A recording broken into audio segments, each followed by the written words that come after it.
better to end the week with than the legend himself, Philadelphia Union goalkeeping coach Phil Wheddon. Phil, welcome back on the podcast. Thank you very much. This is becoming a habit. It is, right? I mean, it was awesome this week to run into you, Frank Leicht. I know we talked last time how I had both of you guys on. Have not had Ryan Richter on the podcast, had Jim Curtin on the podcast, so got to get Ryan on eventually. Yeah, Ryan's a little more reserved maybe, I don't know. But we'll talk to him. We'll get him on. Absolutely. But how have you enjoyed this week? I mean, like I said, this is the last day for us here at Podcast Row, at least for the convention. How have you got on? Yeah, I mean, it's always great. These events, you see people that you haven't seen for a long time. You meet people that you only know through email or social media or something. So that's always fantastic to put a face to a name.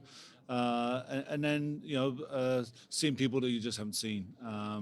And for me in particular, it's always an honor to do sessions and present and interact and try and positively impact the lives of others.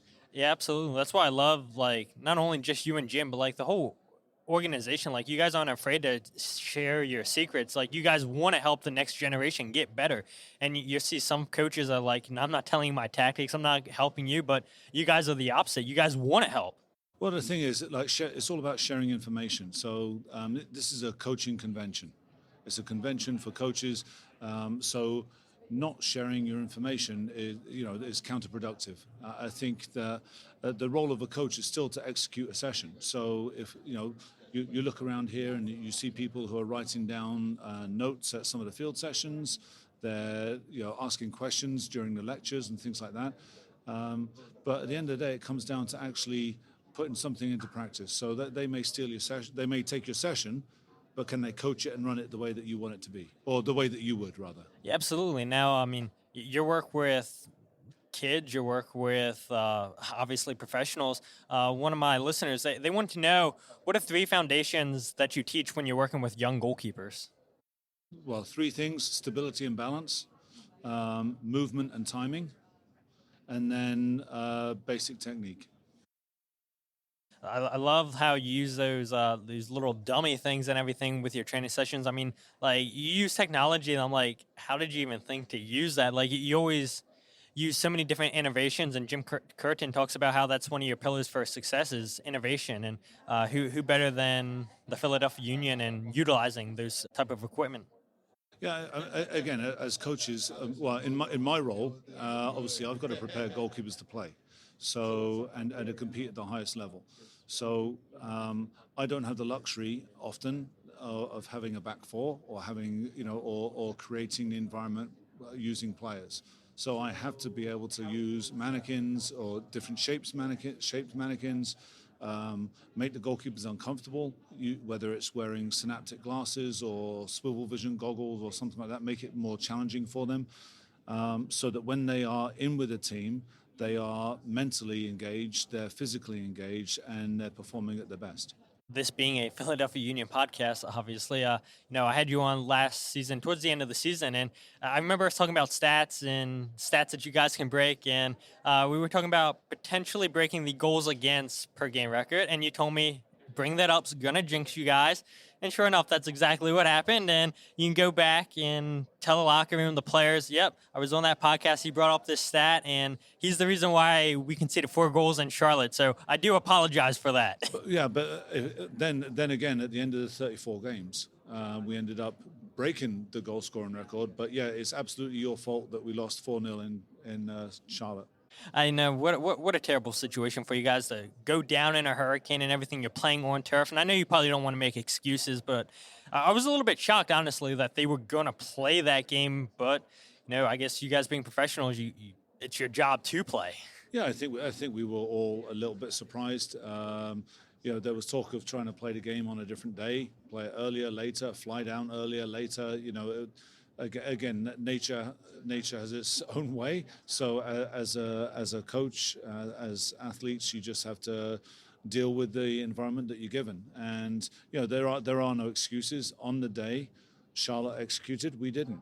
Yeah, I was expecting no different answer. And you're a professional.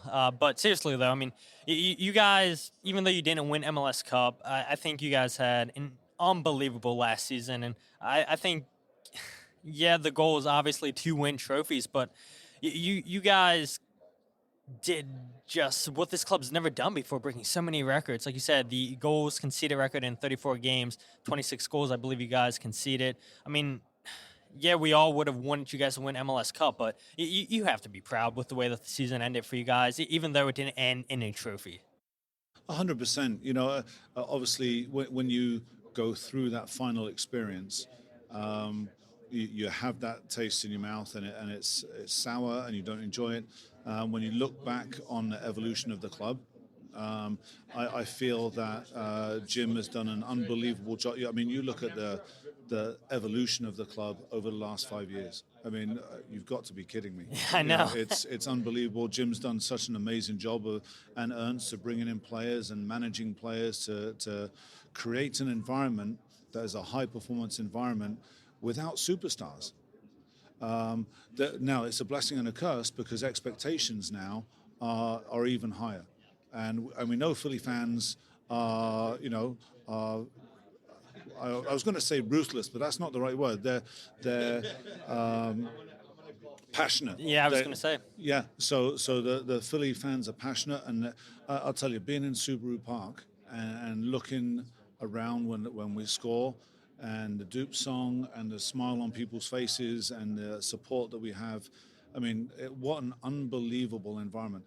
And to be honest with you, the fans have every right to now have expectations because we can play with any team in the league. Yeah, I mean, you guys have proven that. And like you said, you guys have new superstars. But to go toe-to-toe with LAFC, and we know all the superstars they have, you guys go down twice in that game and still find a way to come back. And 3 minutes away from winning the final. I mean, tired legs, and maybe if Corey Burke doesn't get injured and everything, then maybe Jim makes a substitution where he brings in an extra defender, and now you guys are sitting a little bit deeper, expecting those crosses, those balls into the box. But, at the end of the day, I mean, a terrific season. I don't know how much you guys, the coaching staff, the players are paying attention to it, but the home opener is supposed to be sold out, and I guess that's what happens with winning. And you talk about the environment at Subaru Park, just how happy everybody gets with you guys scoring, you guys winning. I mean, that place was so electric, and it helps with you guys not losing at all last season. Yeah, and now that's you just cursed us again. Thank you.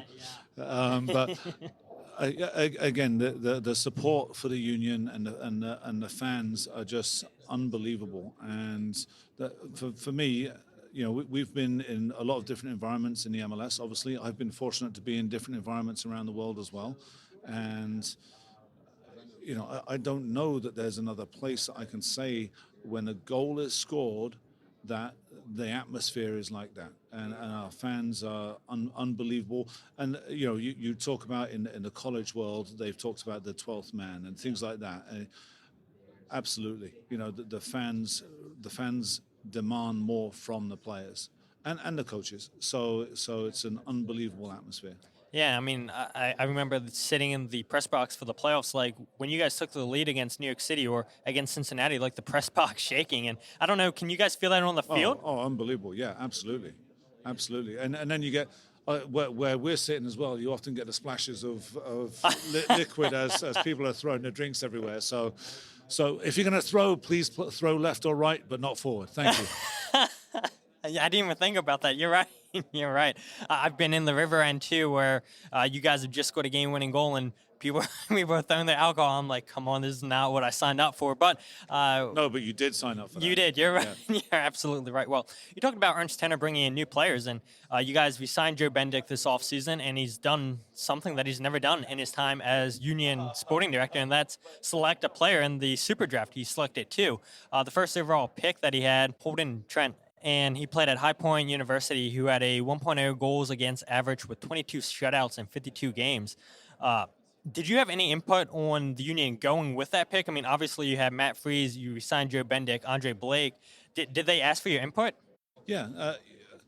The thing is, obviously, the draft environment is very different. And yes, we haven't drafted players recently. Were we looking at the potential of picking up a goalkeeper? Yeah, but we didn't expect it to be Holden, to be honest with you.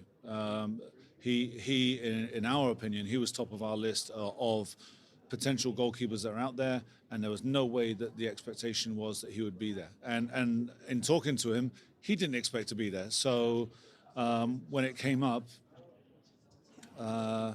it was obviously you don't have much time to make that decision, but we've done our homework. He has tremendous potential.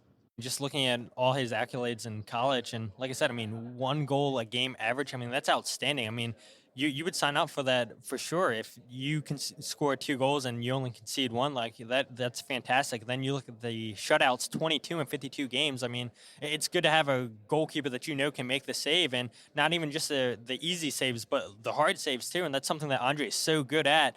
And I was looking at this last season in MLS. There was 12 goalkeepers that started in college before they made their professional debuts. Do you think there's still value in the super draft? Like we said, you guys don't typically draft players, but you selected a Holden. So the one thing that college does is college potentially guarantees you 20 games a year. So 20 games a year versus maybe 4 or 5. I mean, you look around the league in the MLS, how many number twos actually ended up playing? Yeah. So, and if they did play, was it 1 or 2 or what? How many games did they play?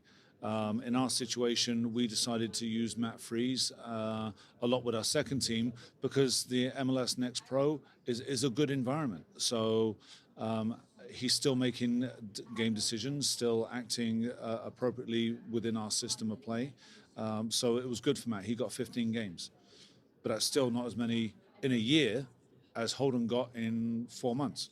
Yeah, that's absolutely true. And you talk about not many teams in MLS have a goalkeeper that's played a ton of games. You guys are lucky you have 3. Joe Bendick, too. I mean, he was a career MLS starter throughout the league with Toronto, with Columbus. I mean, you guys are very fortunate that, if something happens to one of your goalkeeper, you feel very confident that you can go to Joe Bendick, Matt Freese. So you guys are good in that department. And the Union recently agreed to sell Ben Martino's homegrown rights to Nashville SC. But if you look over the last couple of years, there's been other goalkeepers that have come through the ranks. I'm thinking of Tomas Romero and CJ Dos Santos. I think it just speaks volumes for the Union. Not only we know about the Paxton Aronsons, Brendan Aronsons, Mark McKenzie's, but you guys have developed good goalkeepers too. And unfortunately, you can't keep them all. Yeah, and that's the difficult part. We are very, very fortunate. I'm very fortunate on a daily basis, or maybe not fortunate, maybe unfortunate, because all 3 of those goalkeepers that you mentioned, Joe, Andre, and Matt, all 3 can play. And if they went somewhere else, they would push more to play. The problem is, and it's a nice problem to have, Mr. Blake has been just exceptional for the last few years. So, and he doesn't show any signs of slowing down. So that creates an interesting environment. But all 3 of them have done exceptionally well, and we have I think we have personally, and obviously I'm maybe a little bit biased, we have the best goalkeeping trio in all of MLS, and I'd put up against any team. Now you look at some of the people that have come through. Even Zach Steffen was in our academy. Thomas, I had the pleasure of training Thomas when he played for Bethlehem Steel. Yeah. And he was National Player of the Week on occasion. A very, very talented goalkeeper. Pablo Cisanega from Charlotte was also in our academy.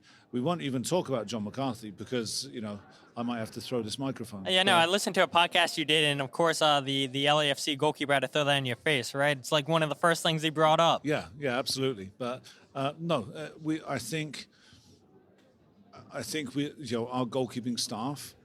Again, I think that we've got a very, very good goalkeeping staff. Carl Spratt, who works with Union 2 and is head of academy goalkeeping, he's on the field with me almost every day. And that's on purpose because we want to make sure that we have vertical integration all the way through. So the same methods are being used throughout our academy and so on. Charlie Sales works with our 17s and 15s. And again, he's on the same methodology, same philosophy. And Micah Collins works with our younger guys. So what we try and do is now obviously the speed of the ball and everything else, and there are some different things that need to be added per age group, if you like, because you don't coach everyone the same based upon their physical parameters. but we're all teaching the same thing. So when it's a seamless transition from age group to age group, it's just that the expectations grow. So yeah, I feel like again our goalkeeping department is in a really really good place. You talk about it being in a good place. I mean, there's a lot of hype around Andrew Rick, who his performances with youth teams. He made his debut at 16 years old this past season with Union 2. He played 13 minutes, and like you mentioned, Matt Freed, your plan is for him to get minutes with Union 2, so he's not just sitting there and not warming up with the first team. And you have Brooks Thompson, too. I know who played majority of the minutes, too, for Union 2. So, I mean, can you see Andrew getting more minutes next season, or is it going to be between Matt Freeze and Brooks? To be honest with you, Andrew Rick has to become a little bit more of a priority. You know, he's a potential goalkeeper, so he's compete. Whereas last year he wasn't necessarily competing for minutes, this year he is competing for minutes. So, in our world, if you're outperforming someone, you deserve to play. So Andrew is now in a situation where if he's proving that he should play, then we need to play him. Now, that may change if we need to give one of the first team guys the minutes. Yeah. But as far as we're concerned, we see him as a high prospect. So we're excited to see how he develops. I had the pleasure of working with him a little bit this week. Oh, wow. And he's put on some size, which was one of the things to be able to physically compete. So yeah, we're really excited about Andrew. And I mean, it's a good problem to have where you guys are so good at developing talent with the youth academy and can't keep them all, but you would like to for sure. But it's the nature of the business. When they're ready to go pro, you got to make the best decision as a club. Do we sell them? Do we tell them, hey, look, in a couple seasons, this is our plan with selling X player, and then you're going to get your chance. We'll see what happens. But some quick questions for you here. If you could work with any goalkeeper in the world right now, who would that be? That's such a tough one. It is. There are goalkeepers out there that I look at and I'm like, oh, they seem to have so much potential and they're young enough that you could really have an impact. So I look at goalkeepers and I think Melier, the French goalkeeper who plays for Leeds. Leeds, yeah. He has now, Hugo Lloris has just retired from international football. So you would hope that someone like him would really excel and progress. He's young enough. I mean, what an unbelievable talent. I would love the opportunity at some point. I've never worked with Matt Turner. I think that he is, and what a great story, by the way, for Matt Turner. I think he is another one that is really on an accelerated development path, as well as Aaron Ramsdale for England. And there are goalkeepers around the world that you look at, and it would be great to see them live in a session. So you look at, say, a Kevin Trapp who plays for Frankfurt. You look at him and you think, wow, he's got so much ahead of him. So there are GOalkeepers all around the world. Obviously, you could say Allison and Edison and people like that as well. Look, it doesn't matter if they're a 12-year-old or if they're a 32-year-old. I'm willing to work with and happy to work with anyone. I'm passionate about the game. I'm passionate about developing goalkeeping and goalkeepers. So, I'll work with anyone. Yeah, for sure. If an opportunity presents itself, you're not going to say no. And that's what I was telling you before, and I said on the last podcast too. Like, if people aren't following you on Instagram, like, you post such information that like coaches would be afraid to share, but you're not about that. You're like, yeah, take all the information. I want people to continue to grow, to get better. And you mentioned Matt Turner. We talked about him a little bit on the last podcast. I asked you, if you were the coach, who would you start in goal? And you said Matt Turner. I mean, what a World Cup he had, right? I mean, big save after big save. Yeah, again, for his performance, his performances were a very high level. Now, this is the nature of the goalkeeping business. The ball goes in the back of the net, or he or she comes for a cross and doesn't make contact or the right contact. Everyone chastises the goalkeeper, and everyone points the finger at the goalkeeper. Matt will probably reflect and say, "Oh, I could have done this differently. I could have done that differently." But overall, for a first World Cup and to make the saves and have the impact that he did, Yeah, absolutely phenomenal. And as far as putting stuff out there on social media and sharing, all I'm doing, quite honestly, is trying to provoke thought. Because, again, not right or wrong. I'm not saying one way is right and one way is wrong. I'm just trying to provoke thought, and maybe people can then be a little bit more creative in the work that we do, because I still feel that goalkeeper coaches, wherever they are performing movements that aren't relevant to the game. Fair point. A couple more quick fire questions for you, though. Using your current Union players, let's say the coaching staff had to pick a five-a-side teams. Who would you select for your five-a-side team? Andre in goal, Jack Elliott. Tough one. Well, so if we, I'll tell you what, if we go with five-a-side and a goalkeeper, right? Just clarifying, or are you saying four? Five-a-side with a goalkeeper. See, typical. You exclude the goalkeeper to start with. So Andre would be in the goal, and then I'd have Jack and Jacob. You're going to get me in trouble, by the way, because someone's going to listen to this and say, "Oh, all right, Gazdag." I might play Kai in a midfield, so two at the back, three in the middle. Kai, and then on the right side, Bedoya. So we would have, and here's how I would play. Gazdag would push more centrally, yes, combined with Bedoya and Kai, and Jacob would just smash balls from the back and score every time. Yeah, I mean, that's a great team right there. He would be the rocket man at the back. Yeah, for sure. Now, don't feel bad. I asked Jim Curtin when he was on the podcast on Thursday if he could bring back any former Union player in the prime of their career. And he's like, man, you're going to get me in trouble. He's like, I'm forgetting names and everything. So if any former players listen to them, they say, Jim, why didn't you pick me? So Jim might be in trouble too. Now, what about this? What if I made a team of you, Ryan Richter, Frank Leicht, Jim Curtin, and Brandon Comisky? Could you take on a five-side team for the Union? No, because I am too old and slow. And Jim won't step on the field and play, so that's a no. Brandon, absolutely. Ryan Richter, absolutely. Frank, I don't know, he might have to be the midfield general and just sort of dictate play. Man, I'd pay to see that. I wouldn't. You wouldn't? Yeah.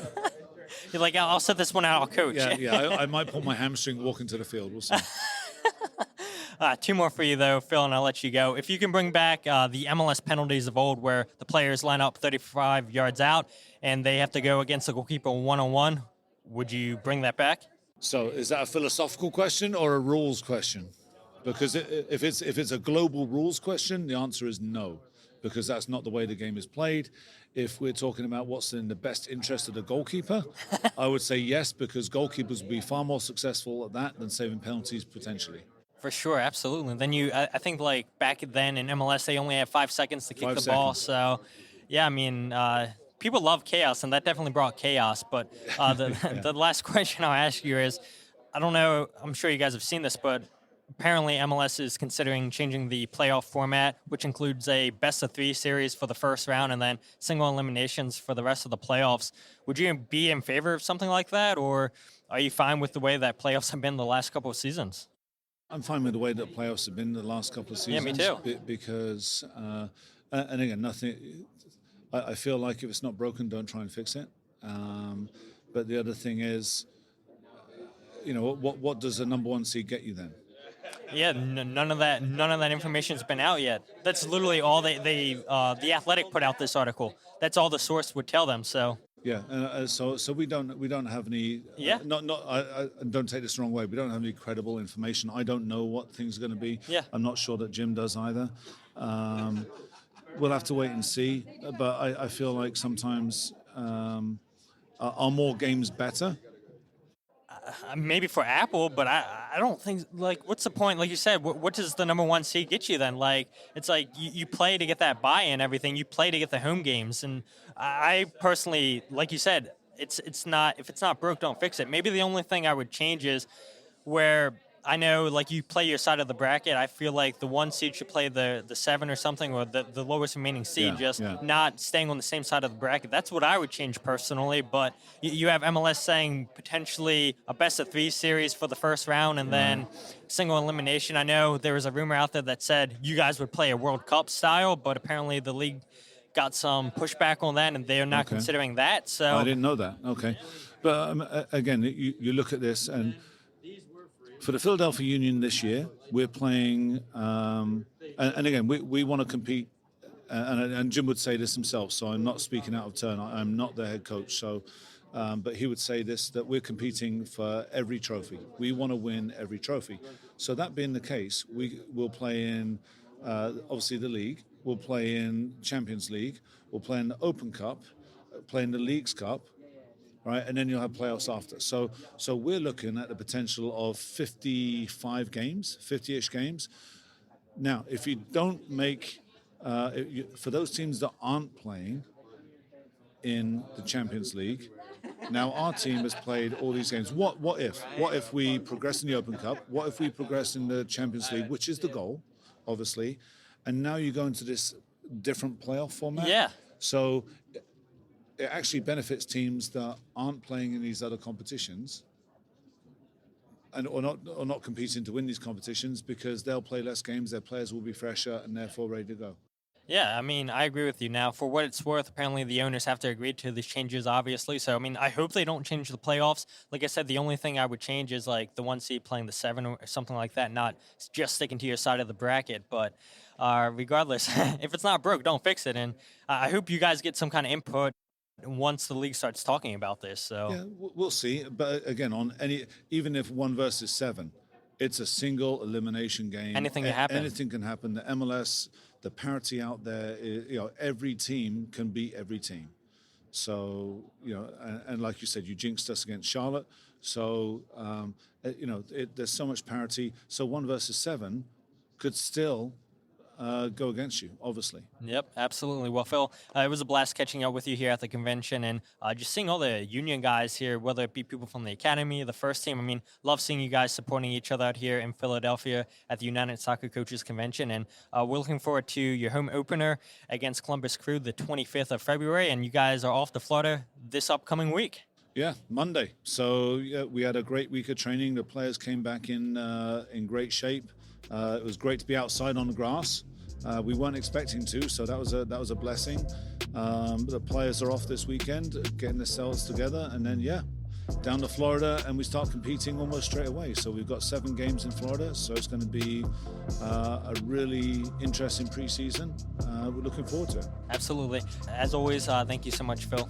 You're welcome. Thank you.